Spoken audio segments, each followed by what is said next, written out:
Jean-Baptiste Djebari pour se projeter, entre autres. Pourrons-nous voyager cet été? Bonjour Jean-Baptiste Djebari. Bonjour à vous. Merci d'être ce matin sur LCI. Monsieur le ministre, pour ne pas ajouter au stress des Français, on a besoin de clarté, on a besoin de vérité. Est-ce que, pour anticiper, est-ce que vous pouvez nous dire si le trafic aérien sera rétabli ou pas cet été, c'est-à-dire en juin? C'est tout l'enjeu des jours, des semaines qui vont suivre, et c'est tout la concentration que nous devons avoir en ce moment sur l'effort collectif que nous faisons de bien respecter les mesures de confinement pour faire en sorte que cette période, nous la passions ensemble le plus vite possible et que l'activité puisse redémarrer. La raison pour laquelle j'ai effectivement, et vous y faites peut-être référence, j'ai conseillé hier aux Français d'observer la plus grande prudence pour l'instant pour la réservation de leur voyage, notamment à l'international, parce que je vous rappelle que nous sommes encore en phase de rapatriement d'un certain nombre de Français qui sont un peu éparpillés de par le monde et que nous avons rapatrié jusqu'à présent en un mois 151 000 Français. Et donc voilà, c'était un message à la fois de patience, d'optimisme raisonné, parce que je crois que l'effort collectif peut être payant, et puis de prudence, parce que nous faisons à bien des égards face à une situation qui est inédite, qui évolue au jour le jour, et je leur rappelais cet état des faits dont ils ont bien conscience, je crois. Donc, vous faites allusion au message que vous avez passé hier et qui a pu susciter et des inquiétudes et des incompréhensions, qui était qu'il fallait être prudent, ne pas réserver pour l'instant des voyages à l'international, en Europe et en dehors de l'Europe, évidemment dans l'aérien. Je vous repose la question, Jean-Baptiste Djebari. On a besoin de perspectives, on a besoin de repères, c'est comme ça. Est-ce qu'on peut envisager une reprise du trafic aérien cet été en juin ou pas? D'abord, je vais répondre très précisément à votre question, mais d'abord dire qu'aujourd'hui, on a un trafic très réduit. C'est la réalité. Air France, par exemple, fait environ 3% de son trafic habituel. C'était 18 vols avant-hier, quand en moyenne, elle en fait 1000. Donc vous voyez que nous avons un trafic passager très réduit. Nous gardons des vols vers l'outre-mer, évidemment. Nous gardons les vols de rapatriement pour encore les 10 prochains jours, en tout cas pour les besoins qui seront attestés. Et puis, nous avons encore quelques vols à destination des capitales économiques européennes. Ça, c'est la situation aujourd'hui. Après, le moment où nous allons commencer à remonter progressivement le trafic va dépendre évidemment du déconfinement en France, va dépendre évidemment de là où seront nos voisins européens, parce qu'il n'est pas envisageable d'avoir des mesures qui soient complètement décoordonnées ou en tout cas désordonnées, tant en termes de calendrier qu'en termes de nature même des mesures, raison pour laquelle je m'entretiens quasiment quotidiennement avec mes homologues allemands, italiens, espagnols, et aussi anglais, et donc il faut qu'on ait très rapidement ce catalogue de mesures et qu'on ait une forme de coordination entre nous pour donner de la visibilité aux opérateurs aériens. Et puis il y a aussi un travail que nous faisons avec eux pour faire en sorte que à la fois les procédures, notamment d'arrivée dans les aéroports, les procédures pour embarquer dans les trains, les procédures de réservation, soient compatibles avec la période sanitaire que nous allons vivre entre le moment où nous commençons à déconfiner et le moment où l'immunité collective est acquise. Vous voyez que ce sont des réglages assez fins que nous devons opérer. C'est un travail de tous les jours au ministère des Transports. D'accord. Donc, j'entends que vous nous dites, de toute façon, ce sera coordonné. Il n'y aura pas de reprise en Italie et pas en France, ou aux Pays-Bas et pas en France. Ce sera coordonné au niveau européen. Et j'entends aussi, et vous pourriez le dire d'une certaine façon, d'autres l'ont fait avant vous. Je ne sais pas. Je ne suis pas capable de dire aujourd'hui aux Français s'il y aura des vols cet été. Moi, je le dis avec beaucoup de... Mais vous avez raison de le dire. Je dis que mon travail, à moi, c'est évidemment d'être humble par rapport à la situation, et j'ai rappelé le caractère inédit, c'est d'être au travail, parce que nous construisons plusieurs scénarios.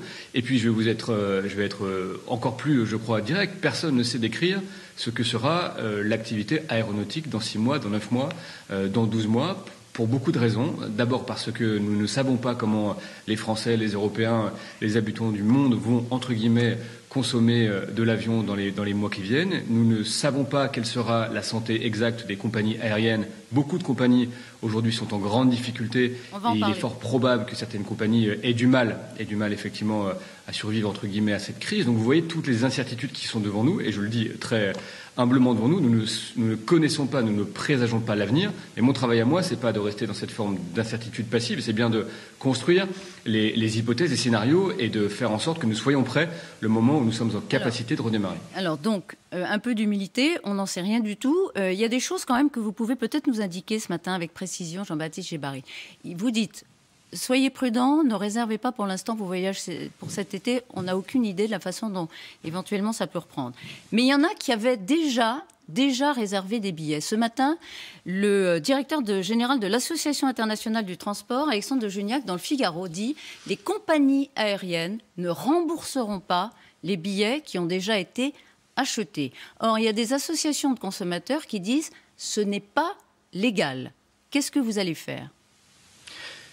Oui, alors il faut bien comprendre la situation. C'est-à-dire que vous avez exactement la situation que vous décrivez. Vous avez effectivement des personnes qui ont acheté des billets pour lesquels les vols sont annulés. Vous avez des compagnies aériennes qui sont en très grave difficulté, et c'est quasiment la totalité des compagnies aériennes dans le monde. Et vous avez les agences de voyage qui ont également vu 99% de leurs clients disparaître en quelques semaines. Donc la situation est très grave. Il y a un volume de 35 milliards d'euros qui aurait dû être soit payé aux compagnies aériennes, soit remboursé aux usagers. Et nous travaillons depuis 3 semaines, notamment avec mon homologue allemand, mon homologue italienne, de manière à obtenir de la Commission européenne, parce que c'est un règlement européen qui prend en charge toutes ces questions de remboursement des passagers, nous travaillons à mettre en place des avoirs qui seront valides jusqu'à la fin de l'année 2021, de manière à ce que les billets qui ont été achetés auprès de compagnies aériennes et qui sont annulés puissent faire l'objet d'avoirs valides jusqu'à la fin de l'année 2021, de manière à ce que les Français qui sont titulaires d'un billet puissent à un moment le réutiliser. Pardon, Monsieur le Ministre, ce n'est pas légal, disent les associations de consommateurs qui disent les clients doivent être remboursés tout de suite. Enfin, mais je vous rappelle que ce qui est prévu, je vous rappelle quand même que ce qui est prévu par la loi ou par le règlement européen peut être modifié, et que c'est la raison pour laquelle nous échangeons maintenant entre homologues européens, et que nous avons porté, notamment avec mon collègue allemand, un projet de révision en urgence du règlement européen qui gère ces questions-là. Donc j'entends parfaitement ce que dit votre interlocuteur, mais le rôle du politique, c'est bien de faire en sorte que la norme, le droit, la loi s'adaptent à la réalité du moment. La réalité du moment, c'est que les compagnies aériennes, les agences de voyage sont en grande difficulté, et que nous les aidons massivement les uns et les autres. Et évidemment. Donc vous allez les aider, si j'ai bien compris, par un changement de réglementation qui rendra légal ce principe d'avoir valable pour 1 an, et au-delà d'1 an, possibilité d'être remboursé. Transport aérien extrêmement en crise. J'ajoute. Oui. Mais très vite, très vite. Non, j'ajoute simplement que nous l'avons déjà fait pour les agences de voyage, et que là nous parlons des billets d'avion qui ont été achetés auprès des compagnies aériennes. C'est important de le dire. Voilà, c'est la question que je vous posais. Des réponses courtes, s'il vous plaît. Beaucoup de questions encore sur le trafic aérien. Est-ce que la France et les Pays-Bas vont débloquer 6 milliards d'euros pour sauver Air France KLM ? Alors là, vous parlez effectivement du volume de soutien court terme en trésorerie qui serait nécessité par le groupe Air France KLM. C'est à peu près effectivement dans ces horizons financiers-là. Il y a un besoin effectivement de maintenir la compagnie à flot, les compagnies à flot d'une manière générale, pendant les mois où il n'y a quasiment pas d'activité. Et puis après, il faudra se poser la question de la suite, on en a dit quelques mots, de savoir comment ces entreprises, et notamment comment le pavillon français, pourra sortir renforcé de cette crise. Et c'est le travail que je mène avec Bruno Le Maire, évidemment, mais auprès d'Airbus, d'ADP, d'Air France KLM, parce que la réalité, c'est effectivement que le paysage économique du secteur aérien sera probablement assez endommagé en sortie de crise, et qu'il faudra que la France résiste. Et c'est évidemment une des missions de ce ministère. Quand est-ce que vous allez annoncer cette aide de 6 milliards ? Non, c'est en discussion. Vous annoncez un volume qui n'est pas irréaliste, donc je peux le confirmer aujourd'hui, mais c'est en discussion évidemment avec les services de Bercy, avec l'Agence des participations de l'État. C'est évidemment en discussion avec nos homologues néerlandais, l'État néerlandais qui, comme vous le savez, détient une participation égale à la nôtre dans le groupe Air France KLM. Donc voilà, c'est en discussion, mais les chiffres que vous avancez ne sont pas irréalistes. Dernière question, Jean-Baptiste Djebbari. Les avions Air France transportant du matériel médical, notamment des masques, 2 d'entre eux ont été suspendus avant-hier à Shanghai parce qu'un des pilotes d'Air France a été testé positif à l'atterrissage en Chine. Est-ce que ces avions vont repartir ? Est-ce que le matériel donc, pourra être livré ? Et quid, si je puis dire, qu'en est-il de ce pilote ? Alors, deux réponses courtes. Nous mettons tout en œuvre actuellement, effectivement, pour que ce pilote qui a été testé positif puisse rentrer à Paris via Amsterdam ou en direct. C'est un travail diplomatique que je mène avec Jean-Yves Le Drian, et c'est d'ailleurs essentiellement lui qui a ce contact avec son homologue. Et puis, il y a le sujet du pont aérien. Nous avons environ un vol par jour sur ce pont Chine-France, et nous travaillons à deux solutions. Nous aurons cet après-midi des contacts avec nos homologues chinois. Soit nous réussissons à refaire ces vols en direct. Le sujet, c'est un sujet d'hébergement des pilotes sur place. Soit nous passerons par Séoul à compter de jeudi. Et je veux assurer ici que le pont France-Chine, qu'il soit direct ou qu'il soit opéré par Séoul, sera évidemment maintenu. Mais ces deux avions cargo qui sont suspendus, quand est-ce qu'ils pourront reprendre leur vol? Ils ont pris un peu de retard. Ils ont pris un peu de retard. Le premier avion était prévu, enfin le premier avion dont vous parlez était prévu lundi. Il aura quelques jours de retard. C'est toujours dommageable, mais il n'est pas annulé.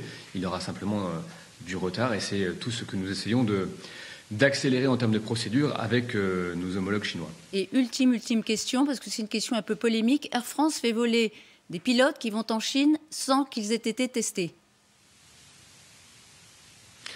Alors c'est un vrai sujet que nous travaillons avec la compagnie aérienne, qui est la politique de test, parce qu'il faut que les tests soient aussi reconnus comme tels par l'autorité chinoise. Et c'est la raison pour laquelle nous avons actuellement ces discussions avec eux, de savoir que si nous testons aujourd'hui les pilotes à Paris ou en France, ils soient bien reconnus, enfin le test soit bien reconnu comme tel en Chine. Vous voyez que ces sujets-là, qui sont des sujets complexes, qui sont des sujets en plus très évolutifs s'agissant de la politique des tests, sont d'une actualité assez criante pour effectivement l'activité aérienne. Et c'est l'ensemble de ces sujets que j'ai pu évoquer ici qui seront traités, notamment cet après-midi, par Jean-Yves Le Drian, moi-même et nos homologues. Merci beaucoup Jean-Baptiste Djebbari d'avoir été en direct du ministère des Transports pour nous apporter ces précisions, notamment sur l'été aérien. Il faut être extrêmement prudent.